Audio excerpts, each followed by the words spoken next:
bonjour, voilà la partie numéro 2 de la session résoudre une équation du premier degré à une inconnue, donc un chapitre vraiment très important et donc un savoir-faire en quatrième vraiment important et donc à assimiler doucement. Donc dans la première vidéo on a vu qu'est-ce que c'était qu'une équation, quel était son degré, les inconnus et puis on avait détaillé la méthode, donc je vous conseille de vous y reporter si vous l'avez pas vu avant d'attaquer donc aujourd'hui des exemples beaucoup plus compliqués et donc une résolution complète, détaillée d'équations. Alors voilà la première que j'avais rapidement euh, commencé, disons, à la fin de la première vidéo. 13a moins, entre parenthèses, a moins 5 égale à 4 facteurs de a plus 4, moins 3.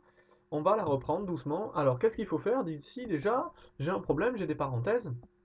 Donc la première chose qu'il faut que je fasse ici, ça va être d'éliminer ces parenthèses. Donc j'y vais, donc je vais développer 13a, je le réécris, moins, attention, je développe ici en distribuant le moins sur les deux membres à l'intérieur de la parenthèse, donc moins le a va changer de signe, devient moins a, et le moins sur le moins 5, ça va faire un plus 5, hein, le moins change les signes de tout ce qui est à l'intérieur de la parenthèse.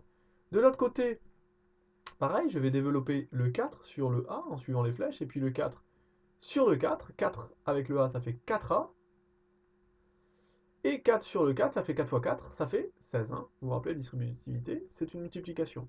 Moins 3.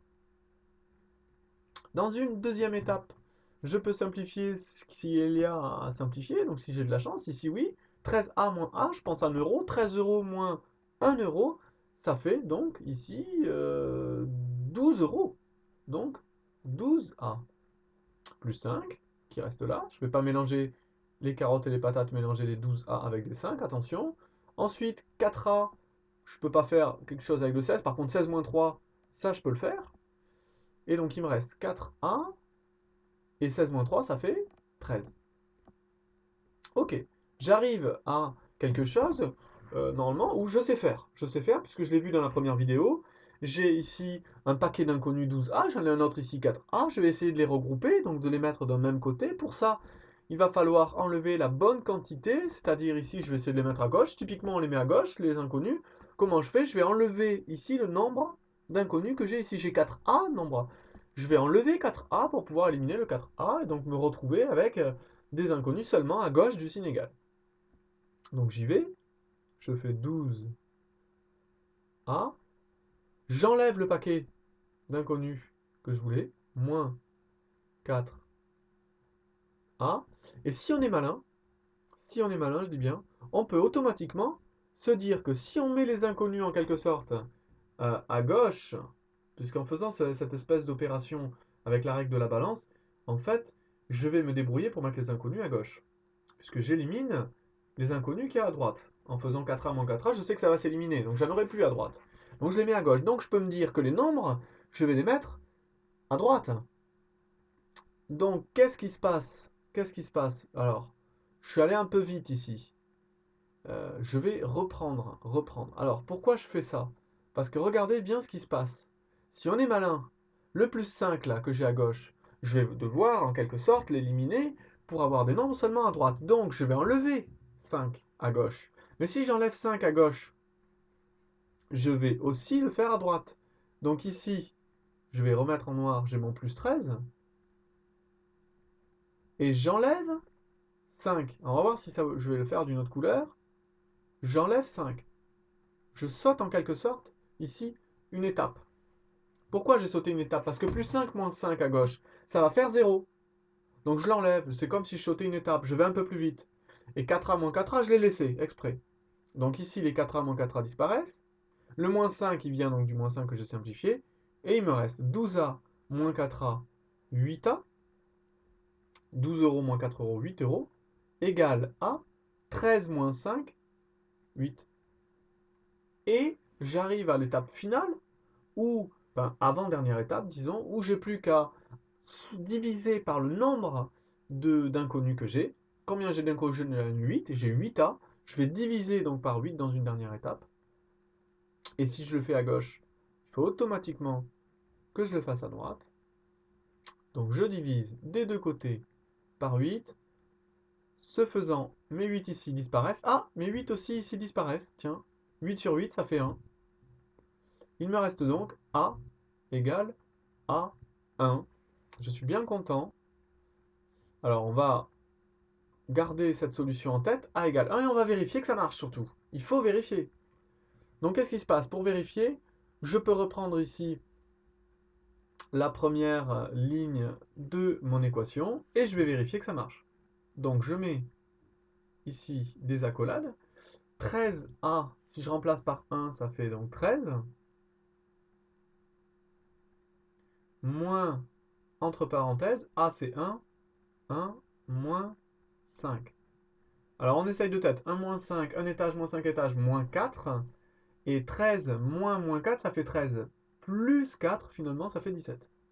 Donc premier membre, il est égal à 17. Je vais voir si bien le second membre bien est égal à 17 aussi. Alors j'y vais. 4, second membre, entre parenthèses, 1, c'était A, plus 4, moins 3. Alors entre parenthèses, j'y vais. 1 plus 4, ça fait 5. 5 avec le 4 devant, 5 fois 4, ça fait 20. Et 20 moins 3, ça fait bien 17. J'ai bien vérifié que ma solution 1 fonctionnait. J'ai donc résolu mon équation. Et la solution est 1. Il y a une solution ici, 1. Passons au deuxième exemple. 2x plus 1 moins x égale à x plus 2. Je développe automatiquement, déjà, pour commencer, les parenthèses. Je ne me casse pas la tête. Ça nous fait donc 2x. Hop là, un petit problème d'écriture. 2x plus 2 moins x égale à x plus 2.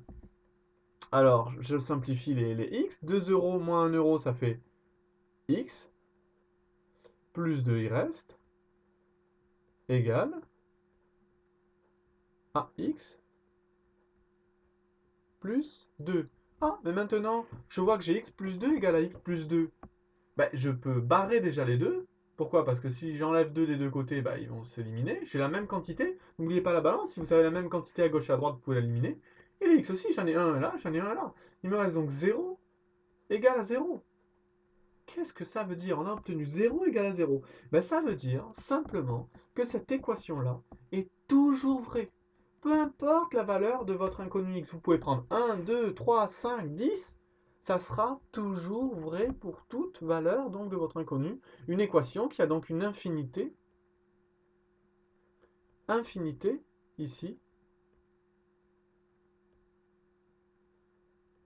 de solutions. Et oui, toutes les solutions possibles vont marcher.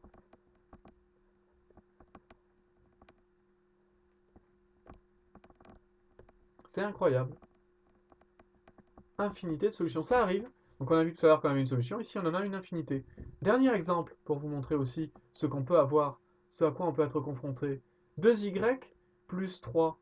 Ah ben regardez très bien. J'ai la même quantité à gauche et à droite. J'ai 2y plus 1 égale à 2y plus 3. J'ai 2y, je peux les barrer. Eh oui, j'ai même plus d'inconnu ce faisant. Il me reste 1 égale à 3. J'ai le droit de faire ça. J'ai la même quantité à gauche et à droite. Donc, mon inconnu disparaît, il ne me reste plus que 1 égale à 3. Mais 1 n'est jamais égal à 3, c'est pas possible. J'arrive ici à une absurdité. J'arrive à quelque chose qui est absurde, impossible. Ça veut dire qu'ici, ça c'est impossible, on ne peut pas avoir 1 égale 3. Impossible. Donc, si c'est impossible, ça veut dire que quoi? Vous l'aurez deviné, il n'y a pas de solution. Eh oui, ça arrive. Pas de solution. Ben, vous pouvez, en remplaçant par exemple par une valeur, n'importe laquelle de votre inconnu, vous verrez bien que ça ne marchera pas. Il n'y a pas de solution. Remplaçant par 1 par exemple, 2 fois 1, 2 plus 1, 3. Ce n'est pas égal à 2 fois 1, 2 plus 3 qui fait 5. On n'a pas de solution. Donc pour résumer, on peut avoir trois cas de figure. Une solution, c'est le cas général, normalement une équation à 1 degré, une inconnue de degré 1, une solution, ou une infinité de solutions, toutes les valeurs possibles sont solutions, ou pas de solution.